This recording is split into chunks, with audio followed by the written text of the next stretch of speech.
Guest Contacts book. As a medium, he boasts an A-lister client roster. He's sat with actress Shirley MacLaine, Princess Diana, but no, he's saying no, that's all the things that you never believe what you read. That's the thing. No, never do. Never do. Anyway, Gordon Smith's latest book comes from his own experience. It's something completely different. It's his own experience of losing a beloved cousin at a young age. And it's a novel, but he's hoping that it could help children who have also had to deal with grief and loss at a young age. And so here he is. Good morning to you. Good morning, Kate. It's a pleasure to be here. And I'm sorry if I'm putting out mistruths there. Many people claim these things about me, and I actually don't know what they're talking about. Really? I never met the lady. So the Shirley MacLaine as well? Oh, no, that was true. I did a reading for her in a stock cupboard in a hairdresser's in Malibu. Right. Well, do you know what that story will do? That's more interesting. That's fine. That's really fine. is. But anyway, you're not here to talk about No. that side. Tell us what triggered the idea for this novel. Well, basically, from my own experience as a kid, being brought up in a home, a household in London with my aunt and uncle who'd lost their only son, who was my age. We were both 10. And it was quite a thing to feel their sadness all the time, and yet everything they would explain to me was the opposite, that Stephen's in heaven and they were dealing with this and things. But as a child, I could feel what they were going through. The house felt dark. The house felt empty, as it would with grief, clouding everything. But as I got older and I did my kind of practice as a medium, I sat with so many families in similar positions. So that kind of triggered that again, where you would say they'd lost one child, but maybe the siblings were sitting in a corner somewhere, completely ignored, not because there was anything deliberate. I think grief brings all these things into a family, very sadly.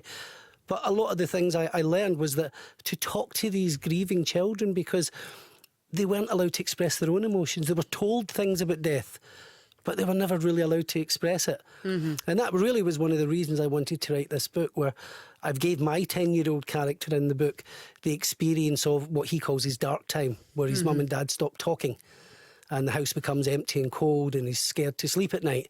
All the things. And basically how he learns a new language, which I call sense. And only children and animals can speak sense. That he feels his mum and dad can't speak sense. They say things, but he knows it's not coming from a true place, it's coming from a sad place.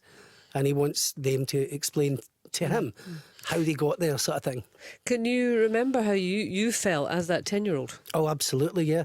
Because I came from a big family in Glasgow. Can you tell us a wee bit about the circumstances? Sure. Stephen, he had stomach cancer when he was 9. And he went through all the treatments. And because he had no brothers or sisters, my mum and dad asked my aunt and uncle first of all asked if I could go and stay with Stephen while he was convalescing at home after the chemo. So, I mean, at that age, I was kind of living with this little boy and I was there to cheer him up. And then I only get sent... And you were close? Very, very close. We were like brothers. I mean, they were quite wealthy and I came from a very working class family of 7. So to stay in their big house in Surrey was really, it was like heaven to me. Only I didn't realise it wasn't, that beneath all of that surface there was this pain, this tragedy about to happen. And as I say, I learned to, I suppose, sense. And I wanted to hear my aunt talk about her pain, because I would see it all over her. And she wouldn't. She would instead say, Stephen's in heaven, he's with his grandfather and he's very happy. And I would be left feeling, well, why are you not happy if it's such a happy place? And basically that was the kind of feelings. And it's difficult, isn't it? Because obviously they were trying to protect you. Of course. And that's what every parent does. I mean, even when I now go to somebody's home and that they've lost a kid through cancer or through whatever means, you kind of look around the house and see where people are in sort of location to each other, and it's amazing where they position themselves after a death, who actually comes forward and explains it or kind of takes charge of the situation, and those who stand in the background not even looking at the others. It's kind of strange. I've spent the last 30 years doing this, and I've really become, I think, pretty good at observing grief and what it means to a family. And one of the things I try to do now, more than the mediumship thing, is really get them to talk. Because that's something that's much more important than religious ideas. I think kind of common sense comes into this a heck of a lot, and it can bring about a lot of healing.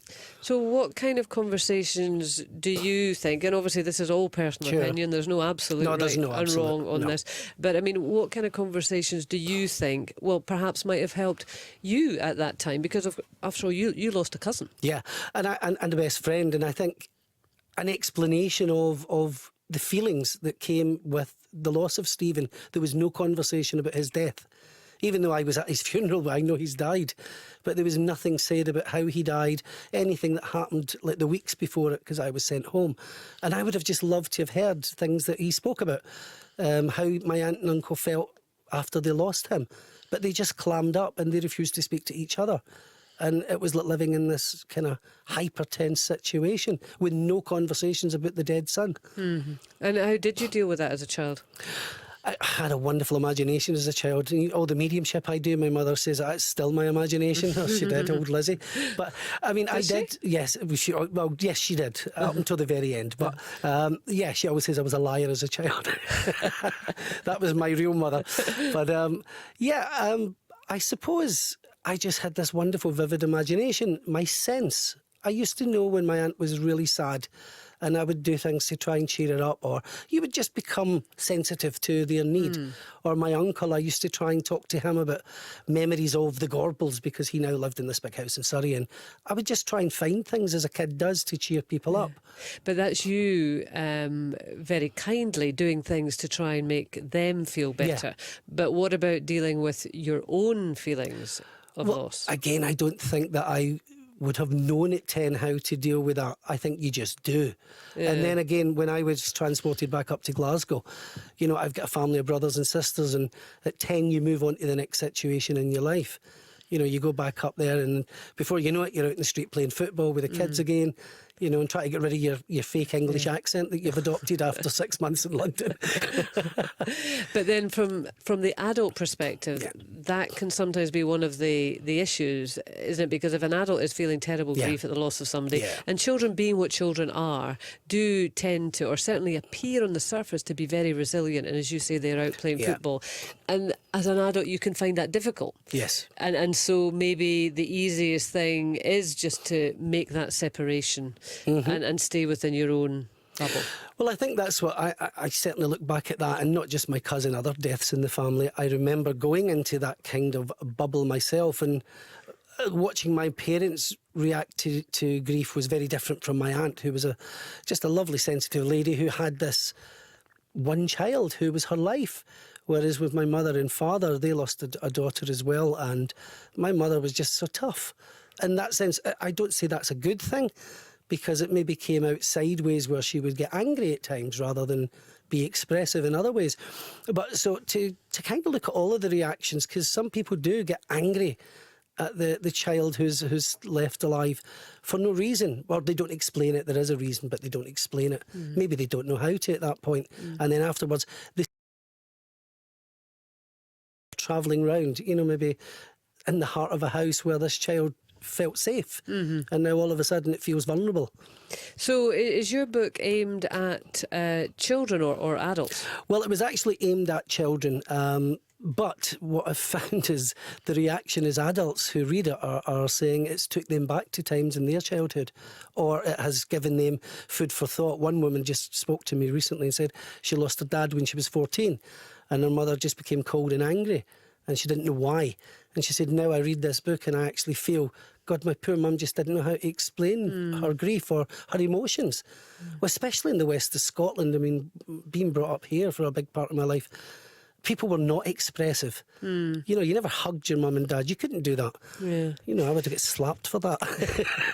The case that springs to mind, actually, when you're talking about this, and, you know, it's a very current one, obviously, the death of the MP Jo Cox, and her husband, Brendan, in my opinion, has been quite phenomenal in terms of the statements he's given. And one that I saw him speaking, and he was saying that his determination was to make sure that his children grew up with the same spirit of optimism and joy about life as they would have had had this not happened to their mother, which I thought was a remarkable thing. That is a remarkable thing during grief to actually express that. But that's good grief. That's good grief that carries on to the children. And that's one of the important messages about this book, is to own your grief and to take responsibility for it as well. Because death is not a punishment. It happens. And we can't stop it happening, but we do need to kind of try to adjust ourselves to the loss as quickly as possible. Or not even quickly, you don't rush it, but to understand it clearly so that that grief is not lasting and carrying on to another generation and leaving them with hang-ups and all sorts of emotional baggage. Do you think in terms of, and you didn't come to speak about your work as a medium, but a lot of people will know that's what you do. Do you think people approach you in that role because they are finding it difficult to deal with their grief and coming to you as one way of addressing it, in the absence of an ability to talk? Yeah, there are some people who come to mediums, I suppose, or even spiritualist churches because they feel there's still an avenue left untapped where they've lost a loved one. So they feel that this is a way to try and contact them or something. But in reality, what they want is answers about the death. Most people who come to see me as a medium only want to know one thing: is my loved one okay? That's the one question that stands out. Are they okay? Because you've lost control of that life. You've lost any attachment to it sort of physically, but emotionally or lovingly, I suppose you can still, if you like, revisit the memories, because some people lock away the good memories when they lose someone. And if I have a value as a medium, it's to unlock those good memories. And if there's no life after death, at least I give them permission to be happy about the life that they've lost. It's a huge responsibility you have, though, isn't it? It is. And it's when I do this, that's why I try and tell people, you don't do this lightly or willy-nilly. You know that you're going to be sitting there with people who are broken. Nobody comes to see a medium who's happy. No. They only come because they're broken. And therefore you have that person's emotional life in your hands. And what you say could really affect them. So you've got to be gentle with people and caring. And actually you've got to have a lot of common sense and be grounded. And then how does that affect you? Because as you say, nobody comes to see a medium in a happy state. So you must be taking on an awful lot of sadness. I think I used to. I think nowadays I've learned to just let that pass through, because the first thing I tell myself is that's not my son that died, that's somebody else's. So there's comfort in that you think there's somebody sitting there who's a lot worse off than me. And in that sense, I don't, if you like, kind of tap into other people's grief. My job is an emotional lifeguard to pull them out of the sadness, not kind of jump in with them. There's nothing worse than to see some gushy medium sort of crying because somebody's lost somebody. Your job is to say, that's not my sadness, I have to bring you up out of that sadness, or to see that life will still carry on because of loss. Emotional lifeguard. Well, see, the whole thing is there is a life after death, but for the living. Death is for the living. It affects us more than it does anybody else.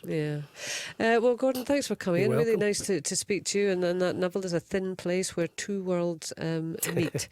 Lovely to speak to you. Thank you, Kay. Get It On with Brian Burnett.